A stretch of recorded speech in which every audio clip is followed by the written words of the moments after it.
श्री रिद्धी सिद्धी महागणपती मंदिर मंगळवेढा महाराष्ट्रातील 3 रिद्धी सिद्धी मंदिरांपैकी एक। कोणतेही आधुनिक साधन व नकाशा न वापरता केवळ वास्तुशास्त्रात श्री मोहनलाल सोमपुरी यांच्या संकल्पनेनं पाषाणात बांधलेले हे मंदिर, ज्याला पूर्ण होण्यास 42 वर्ष लागली। एक हेमाडपंथी कला ज्याचे आयुष्य 1000 वर्ष असतं। हे केवळ एक धार्मिक स्थळ नाही, तर स्थापत्य आणि वास्तुशास्त्राचे अद्भुत उदाहरण आहे। हे मंदिर म्हणजे एक रथ आहे, ज्यामध्ये श्री रिद्धी सिद्धी महागणपती आपले आई वडील श्री शंकर पार्वती यांना भेटण्यास जात आहेत।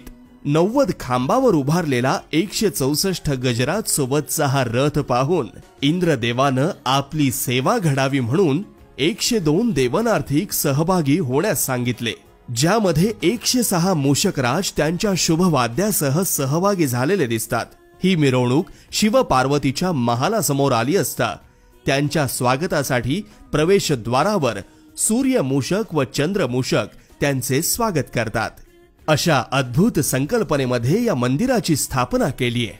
तसेच आतील प्रदक्षिणा मार्गावर 23 ओवऱ्या, ज्यामध्ये देवी देवता, व बाहेरील प्रदक्षिणा मार्गावर 21 ओवऱ्या, ज्यामध्ये सर्व जाती धर्मातील साधू संत आहेत। बाहेरील प्रांगणामध्ये 2 अष्टसिद्धी दीपस्तंभ, ज्यावर 8 शुभचिन्हे, तसेच 2 तुळशी वृंदावन, ज्यामध्ये रामतुळस हिरव्या पानांची व श्यामतुळस म्हणजे लाल काळसर पानांची आहे। यांचे महत्व म्हणजे 11 संकष्टीला याची प्रदक्षिणा घातल्यास भक्ताच्या इच्छेस फलप्राप्ती होते। एक सुंदर अशी अद्भुतता असलेले हे आपले मंगळवेढ्यातील श्री रिद्धी सिद्धी महागणपती मंदिर, ज्याची स्थापना केली श्री अशोक भगवान कोळी यांच्या स्वप्नाने।